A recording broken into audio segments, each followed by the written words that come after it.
moved out when I was 16 years old. I had a very abusive stepfather that had no problem pulling me out of bed by my hair. Trip, pinch, kick, push me down. He was also extremely manipulative and controlling, and he would use what I call verbal violence to get me to do what he wanted. Well, this was very traumatizing. And so for 8 years, I lived in fear of never knowing when he would hurt my mom or come after my siblings or myself. This created a few emotional scars, and one of them being this scary feeling of complete helplessness. Well, I had to escape and protect myself.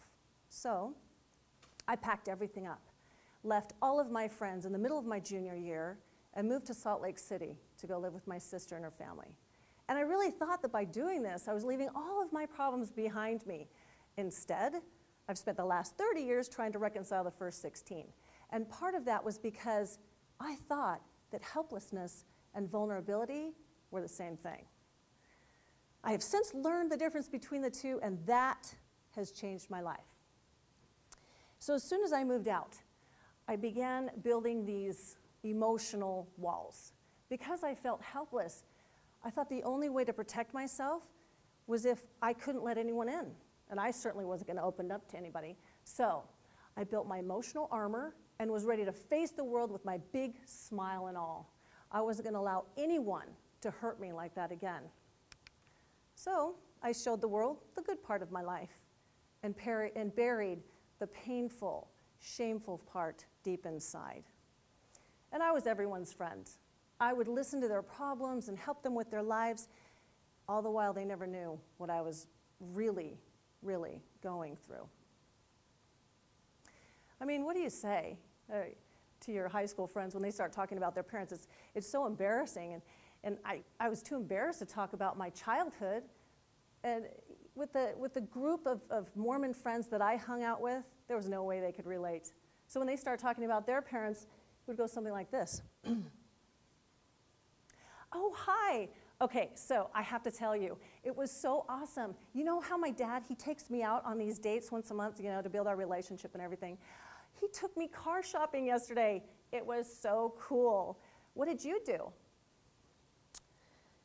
Well, I went shopping with my stepfather because after he abuses us, he doesn't apologize. He just buys us something and expects forgiveness. Yeah, awkward. I never could make that sound appropriate. So I continued to hide my emotions deep inside, and I got really good at it. In fact, unless you were my really good friend or hung out with me for long periods of time, there's really no way you could tell how much pain I was hiding. Now, we are not meant to go through life completely disconnected from each other, never depending on anyone else but ourselves. And obviously, I couldn't keep this up forever. I mean, who lives like that, right? It's just ridiculous. So last week, I realized this wasn't working for me. Okay, it took me a really long time to figure it out. I really wanted to be connected with people, but I was too ashamed and embarrassed to show them my real life. I mean, heck, I was too embarrassed to accept it and love myself for who I was. There was no way I was going to allow or expect anyone else to accept my life the way I was. So that's when I realized that all of this wall building wasn't doing me any good. I was still getting hurt, and I felt very alone. And then it hit me.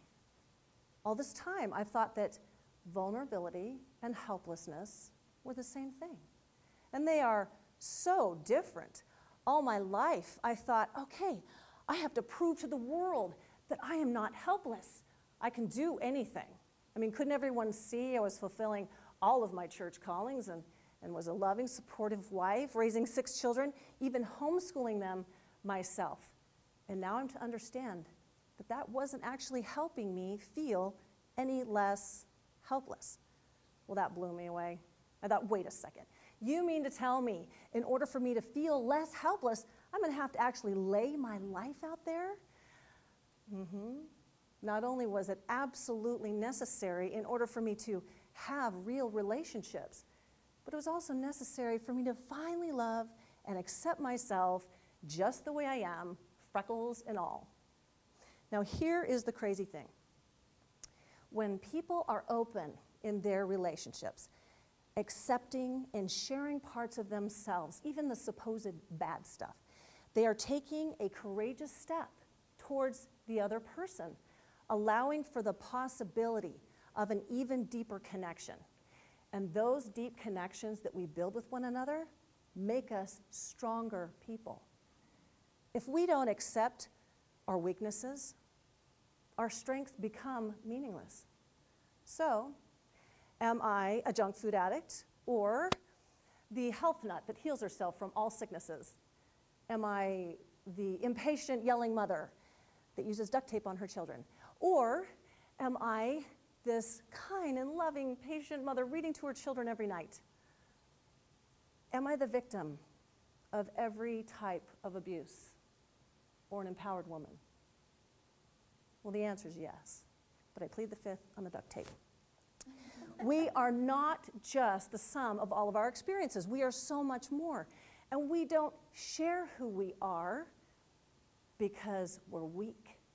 We do it because we're strong. We don't accept the very worst part of ourselves because we're cowards. We do it because we have courage. And this process does an amazing thing. We talk about the shameful, painful parts of our lives because when we do, we come to the very core of our human experience.